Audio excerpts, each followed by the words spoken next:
now that we've been able to see how the heat equation can be simplified, now let's try to take one of those simplified forms and actually use it to try to see how we can find relevant thermal variables in a system from others, using both the heat equation and the sort of analyses that we've been doing before for our previous exercises. So here's the physical setup that I thought we could consider. So imagine that you have a planar brick wall, or a wall made out of whatever, and it has some thermal conductivity K that we know, and it has some thickness L that we know, and either end of this wall has a temperature T1 and T2. All right? Now we don't know what's happening over here on the left side of the wall. It doesn't matter. But we do know that over here on the right, it's exposed to some kind of gas or atmosphere or surroundings that has some unknown temperature, T air, and some unknown heat transfer coefficient, H. Okay? And so we don't know what these two quantities are. However, we do know that on the other side, we find another wall identical to this one, where its temperature facing this kind of air cloud or gas cloud is T3. Okay, so not necessarily T1 or T2.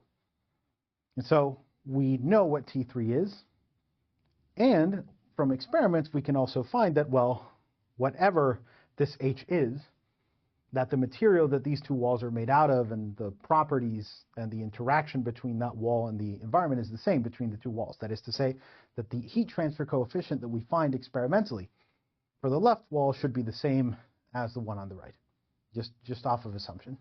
Okay, and so if we have all of this information, how do we find T air and H? Okay, and so this is a particularly useful example because it looks like it's simple. It is relatively simple, but it requires a lot of conceptual machinery to actually be able to get to what these two things are. Okay, so the first thing that I want to do is actually something that is not directly related to T air or to H.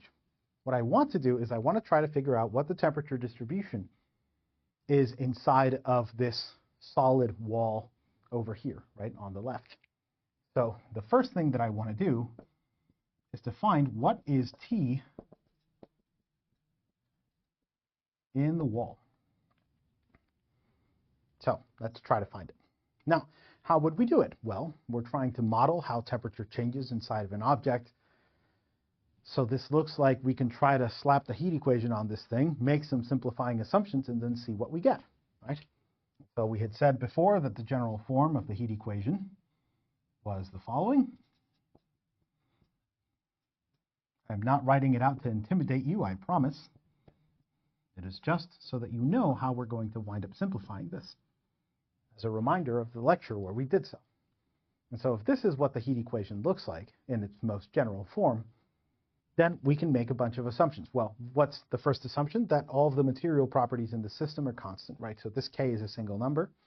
And so as a result, we can apply that assumption to pull the K out of here and to just say, okay, this is K times the Laplacian of the temperature.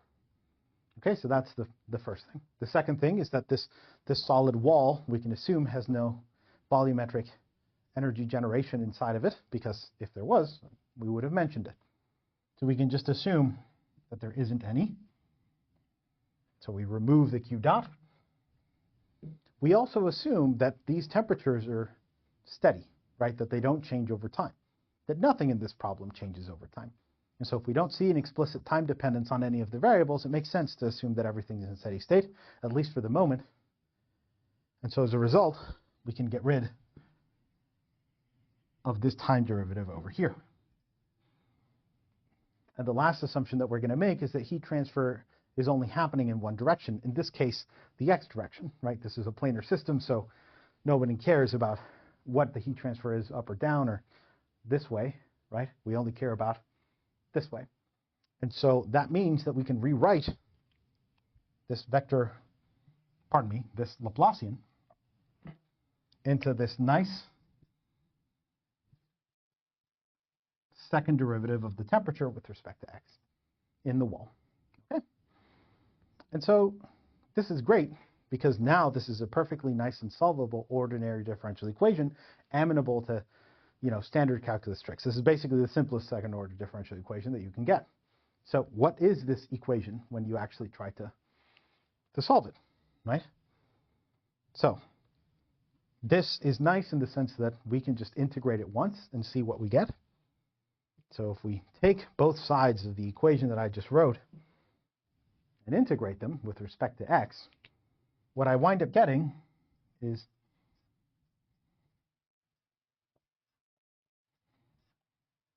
that the first derivative of the temperature with respect to space times K, times the thermal conductivity, is going to be equal to this constant C1 that shows up as a result of the integration.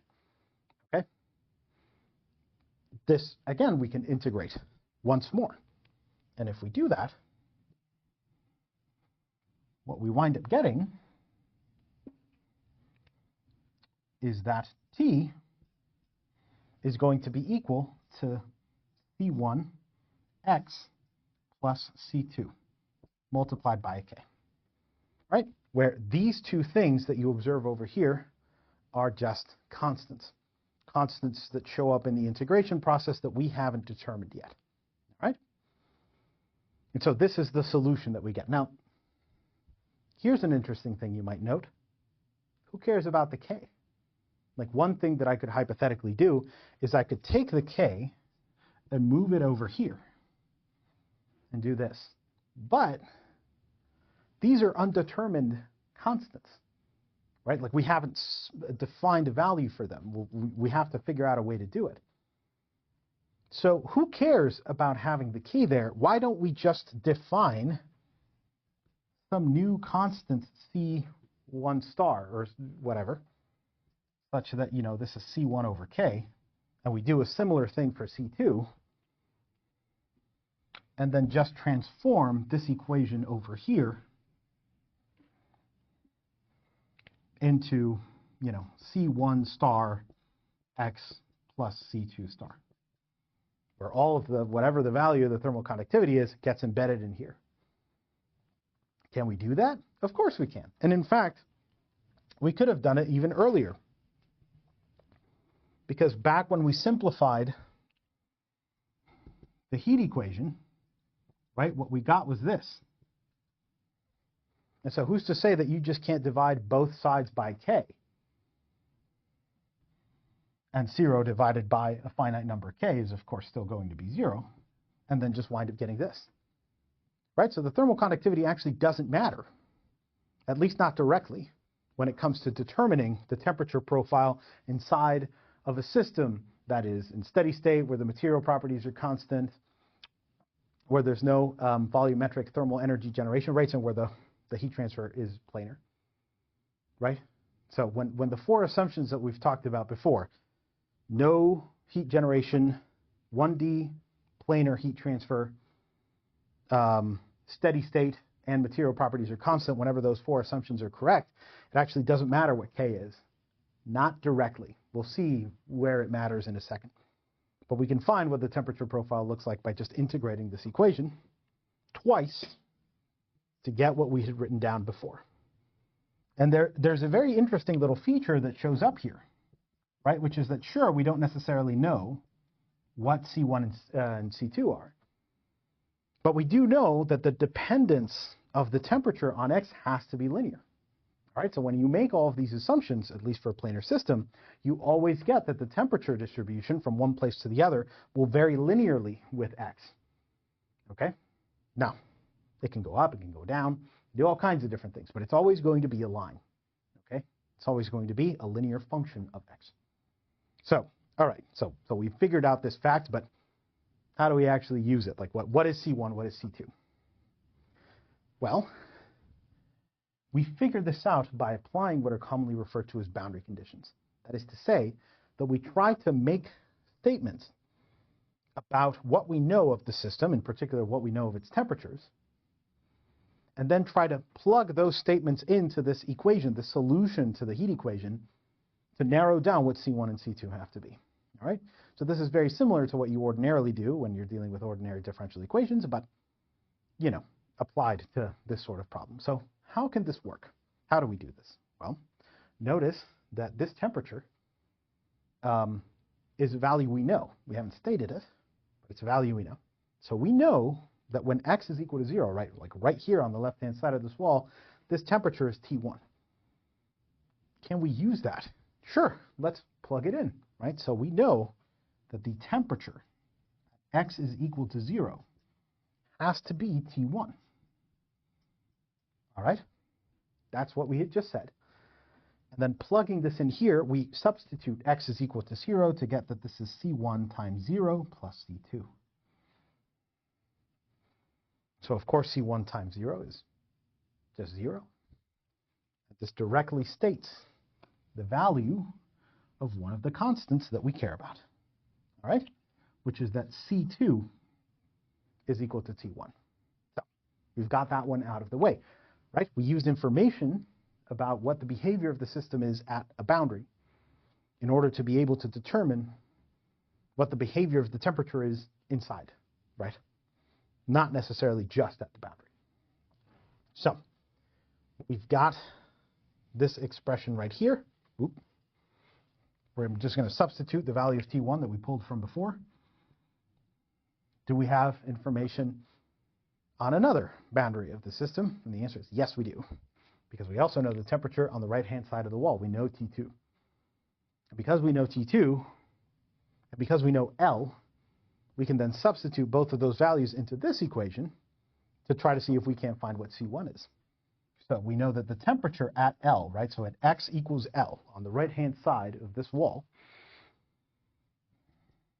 this temperature has to be T1 times L, right, because I'm substituting x with L, plus T1. And if this is the case, right, if this is true, then we can solve for C1 by noting that this expression has to be equal to T2,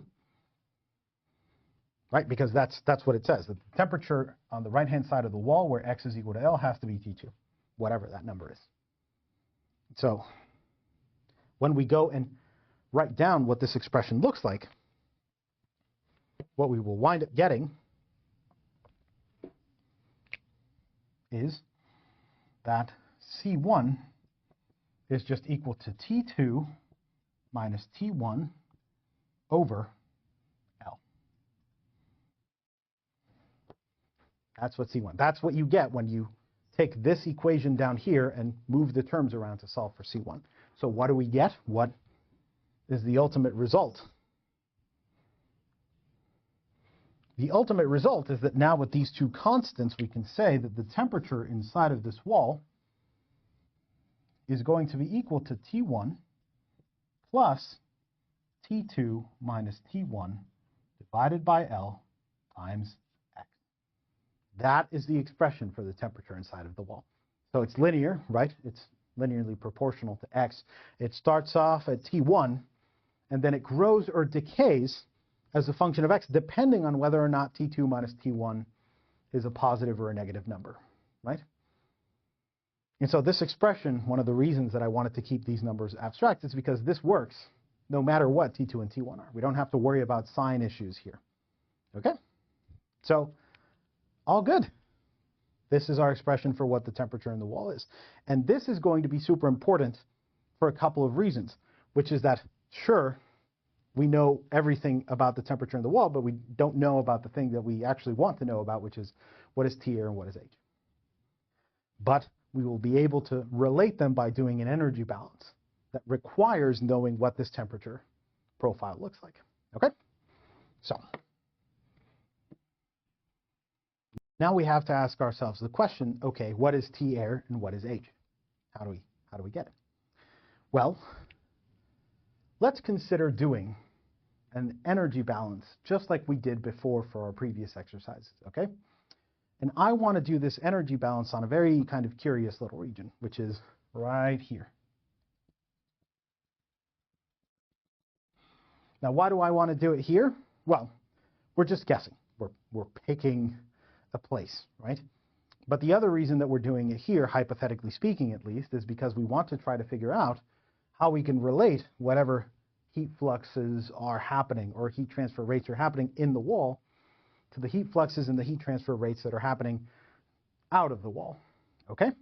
So we want to relate what appears to be a conductive heat flux through this wall to a convective heat flux out of the wall.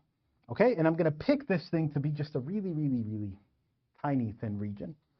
Okay? So what does that wind up leading us with? Well, we get the old equation, the thing that we used to derive the heat equation in the first place. We wind up getting this thing, right? And then we can simplify it using a couple of assumptions, right? Which is that, well, the system is in steady state, so of course the thermal energy of the system is not going to change in time. So this is just zero. There's no thermal energy generation inside of the system, inside of this little chunk of wall, so this is also zero. And then what we're left with is something that's kind of intuitive, which is that however much energy goes into this thing has to go out. Okay? So whatever the heat fluxes are going into the system, when I integrate the inwards heat fluxes, they have to balance with the outwards heat fluxes.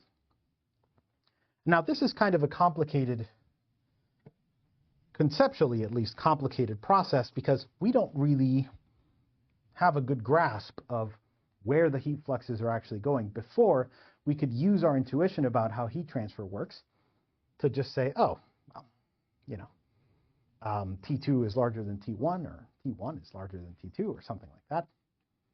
And then using that intuition, we could try to piece together what the direction of the heat flow was without even having to solve for the equation. But here, because everything is symbolic, we don't necessarily know what to do. So what do? Well, you just assume a direction. Okay? You assume a direction, and then make sure that the direction that you assume for your heat flow and your heat fluxes is consistent with the mathematical expression that you're writing down for them. Okay? So what do I mean by that? What I mean is that let's suppose that we assume, okay, that T2 was smaller than T1, and that therefore there was a heat flow that was happening from the left-hand side of the wall to the right-hand side. Okay? So we are going to assume that there is a conductive heat flow this way. Okay? We are similarly going to assume that the temperature of the air, okay, is smaller than T2. And if we make that assumption, then that means that there should be a convective heat flux outwards. Okay? And by extension, a conductive heat flow, right? A convective heat transfer rate that's happening outwards. So we have a conductive heat transfer rate from the wall going in to this little region, and we have a convective heat transfer rate going out of the wall into the environment, right?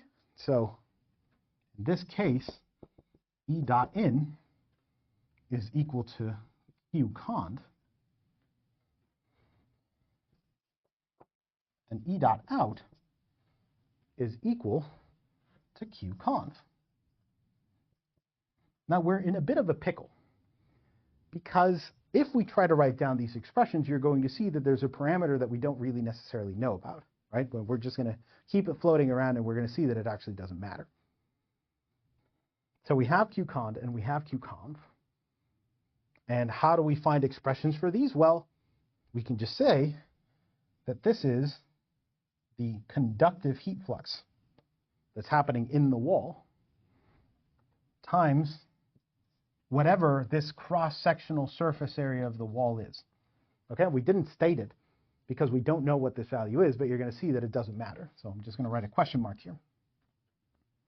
Right, so whatever this heat transfer rate is, it's got to be the heat flux that's happening on this wall, on the inside of this little chunk of wall, multiplied by the cross-sectional surface area.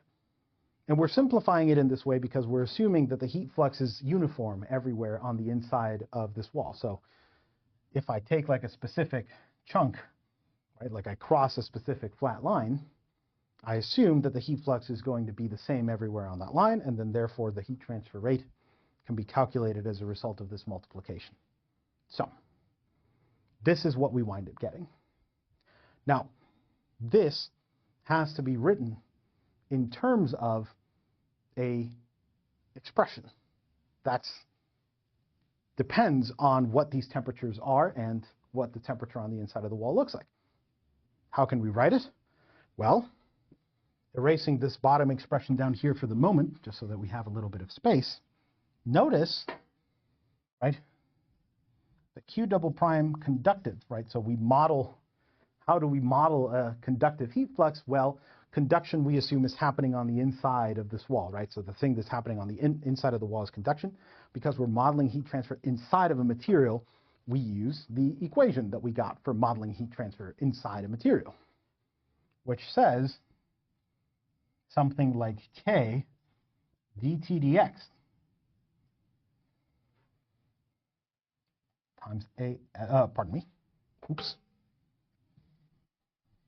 says something like this, that the conductive heat flux is equal to K times dt dx. But is this true? Right? Normally we attach a minus sign. So is it this? Or is it this? Does the minus sign go there or not? And the answer depends, right, on what T2 and T1 are. If T2 was smaller than T1, what would happen? Let's just think about that physical scenario. If T2 is smaller than T1, then that means that heat flow has to be occurring this way. Okay, so that's consistent, right? So that's consistent with this expression. So in order for this conductive heat flux to be pointing inwards, right, for it to show up on the EN, it has to be positive. So whenever we see that these assumptions are satisfied, whenever we see that T2 is smaller than T1, the term that we're going to get here for this heat flux has to be a positive term. Okay? That's the idea. So when T2 is smaller than T1, is dt dx positive? That's the key question that we have to ask ourselves now. Because if you draw a graph, we know that the temperature distribution inside of this wall is a straight line. If T2 is smaller than T1, that line is going to look something like this.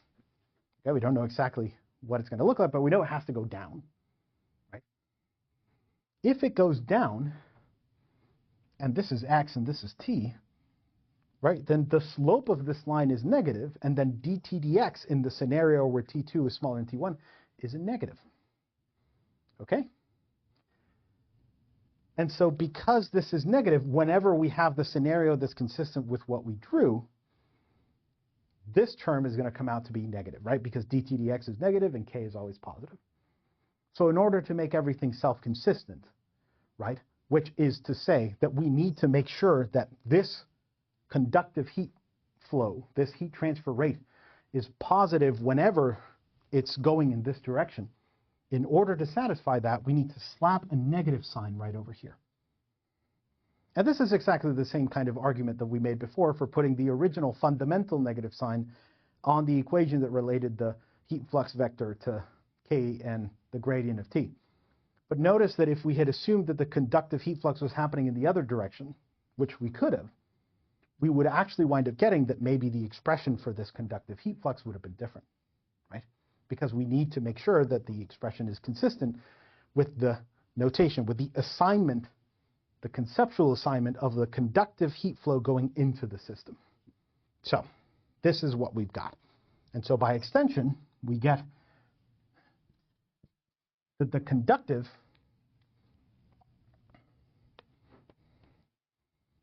heat transfer rate into the system is this. So let me write it over here.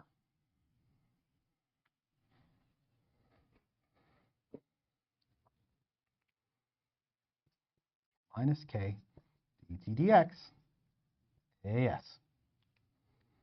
Okay, so we still don't know what the surface area is, right? We never got that information. Now how do we find E out? Well, E out is equal to the convective heat flow out of the system according to the diagram that we drew. And if this diagram, like based on the notation in this diagram, in order for the convective heat flow to occur in that direction, the temperature of the air has to be smaller than the temperature on the right-hand side of the wall, right? Smaller than this T2. So once again, how do we write down this expression? Well, this is a convective heat flux. It's happening between two different objects. It makes sense for us to use that H that we don't know about to describe it. And so this is going to be H times delta T times a surface area. But what is the delta T? Oh, pardon me. I need to write this a little bit higher. There we go. That ought to do it. So if this expression that we have over here is consistent with our expression for the heat transfer rate out, H times delta T times AS, in order for it to be pointing to the right, which delta T should we use? Should we use the temperature of the air minus T2? Or should we use T2 minus the temperature of the air? Think about it. In order for this to be going this way, in order for this to actually be an outwards heat flow, it has to be true that that the temperature of the air is smaller than T2. And so in order for this term to be positive, we have to substitute that delta T with T2 minus T air times that surface area. Okay? So there you go. And this is the only choice that makes sense given the fact that we drew that it was going this way. If we had drawn that it was going this way, then it would be an inwards heat flow, and then we would have to use a flip. Which specific direction you pick for inwards or outwards heat flows whenever you're doing these sorts of analysis doesn't matter. The only thing that matters is that you keep track of them, and that you'll see that overall the equation that you get is still going to be the same equation, again, as long as you make sure that the equations are consistent with your diagram and your assignment of what's flowing in and what's flowing out. So now that we have this, right, so we have our E in, we have our E out, we can write down the expression that we originally wrote, which is that E dot in minus E dot out has to be equal to 0, right? That's energy balance. So in order for this to work, it has to be true that minus K dt dx AS minus H T2 minus T air AS is equal to 0. So this minus this has to be equal to 0. Here's another interesting little fact, right? The surface area, the same surface area shows up on both sides of this equation. So why can't we just divide everything that shows up here by the surface area and then forget about the surface area entirely, right? If I just divide 0 by AS.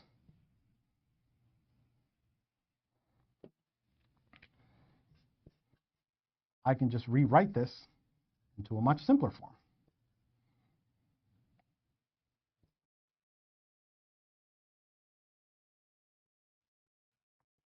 Right? This minus this is equal to this. And so now we're actually not relating heat transfer rates. We're relating heat fluxes. And the reason that we're able to do this is because whenever we have those 4 assumptions that we were doing before for planar systems, right? So material properties being constant, yada, yada. Whenever those 4 assumptions are satisfied, it actually turns out that not only is heat flow conserved, right? But also heat fluxes too, in planar systems. In planar systems, heat fluxes are conserved. And so what we've basically shown is not just that this has to be the same, but that this has to be the same too. Right? That the heat flux going in from conduction has to match the convective heat flux going out. And it's all coming from this equation right here. So, does this give us enough information? Well, we need to write down what dt dx was, right? We need to actually plug in numbers. And so what was dt dx? Well, we had pulled it from the equation that we had seen before, right? When we derived what the temperature profile looked like inside of this wall. If the temperature profile was just T1 plus T2 minus T1 divided over L times X, then the rate of change of that with respect to X, right, the derivative of that with respect to X is just T2 minus T1 divided by L. Okay? That's what we get if you take the derivative of the thing that we were working with previously. Plug that in,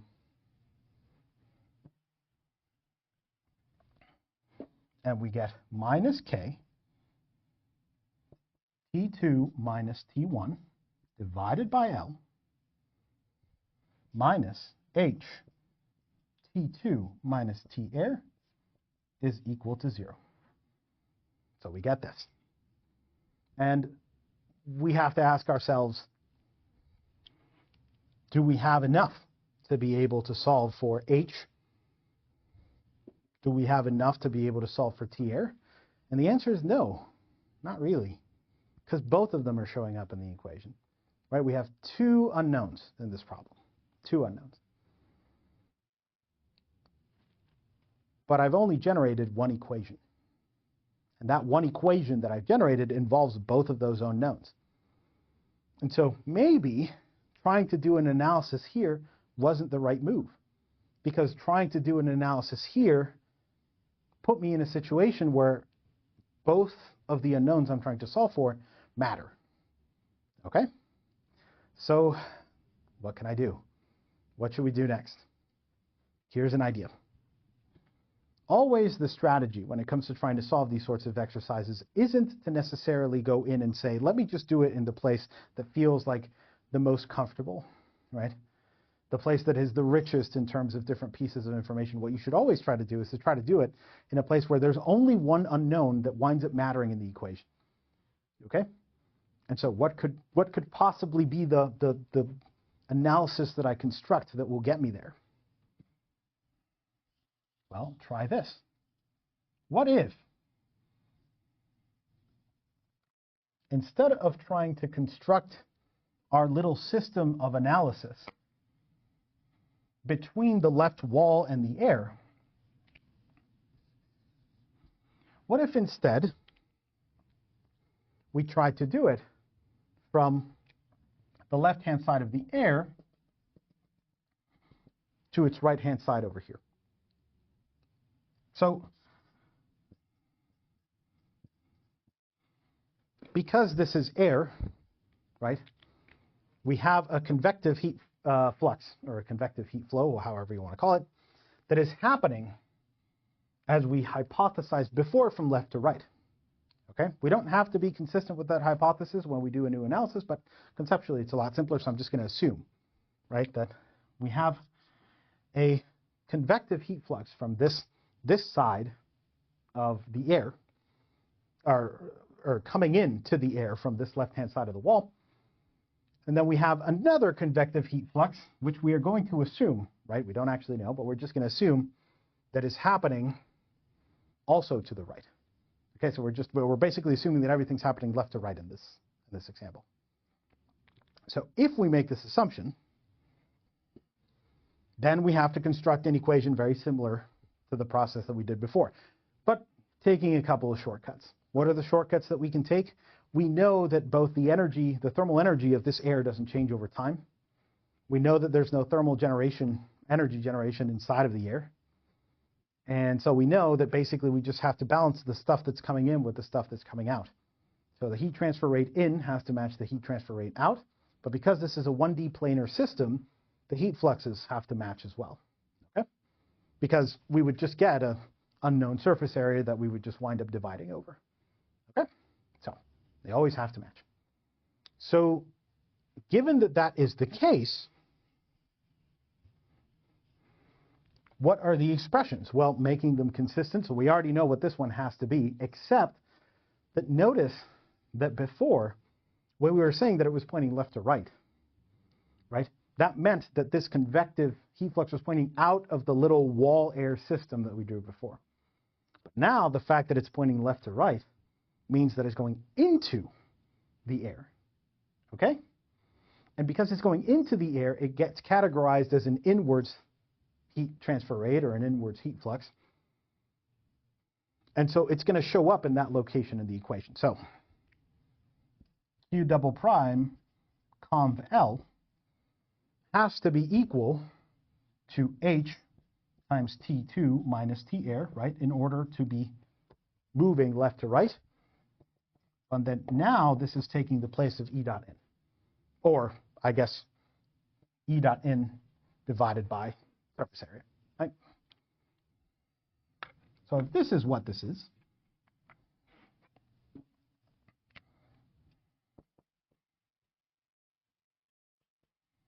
what is the one on the right? Well, it has to be flowing to the right in order for that to be the case,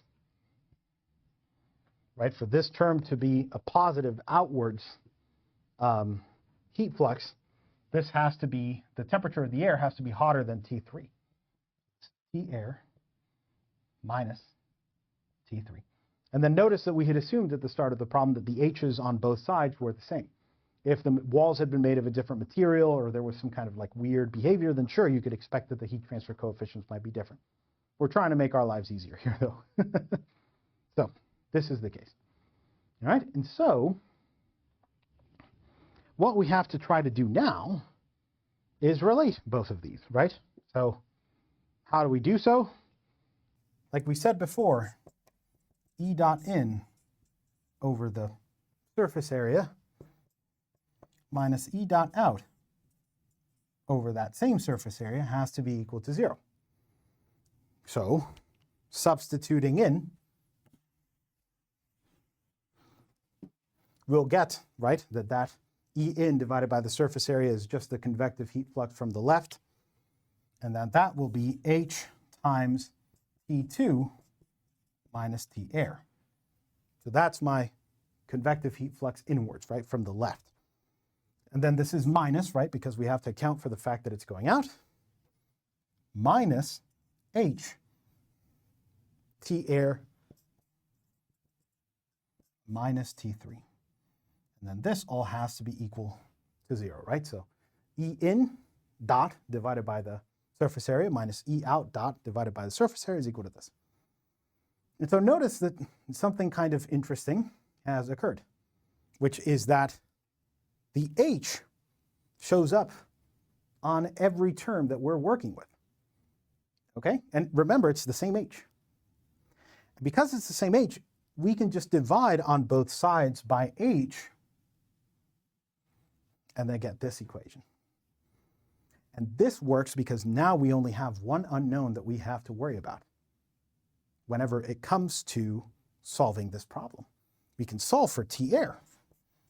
And so what is going to be T air, right? Well, notice that we have a negative T air over here and then another negative T air that's going to show up over here. And then when I do the algebra, I'll just skip the step to show you how you get to it. When you do the algebra, you basically get that 2 times T air is equal to T2 plus T3. And so perhaps unsurprisingly, the temperature of the air is just the average of the temperatures of these two walls. Okay? So regardless of whether or not T2 is larger than T3 or whether or not T3 is larger than T2, we end up finding that because the H is the same between them, that the temperature of the air is going to be exactly the average of those two. Okay? So now we know. So now we know T air. Great.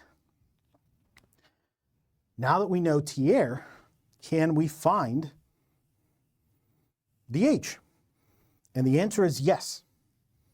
I'm going to skip the algebra again, but I'm going to show you where it comes from. And the equation that we'd have to write down is the same exact equation that we wrote before for the conductive heat fluxes balancing out on the inside of this wall to the stuff that's coming out of the wall via convection, okay? And just writing it down from memory, the conductive heat flux that is moving from left to right was just minus K dt dx minus H times T2 minus T air. Right, so this was the equation that we had developed before that told us what the balance of energy was on this side of the wall versus this other side of the wall. So if this is the case, this had two unknowns, but now we know what one of those unknowns is. Right? We know what T air is. And so if we know what T air is, we can just plug it in to find what the H is. Right? And so again, it will involve a bunch of tedious algebra, but it will work because we know what this is and we also know what this is. We know that the derivative of the temperature with respect to X is just T2 minus T1 over L. Okay, so we know this, and we found this, so all we have to do is figure this out. And because we have this expression, we can just plug everything in to get the H. And so again, I'm going to skip the algebra. I'll let you figure that out. I'll let you practice that for yourself.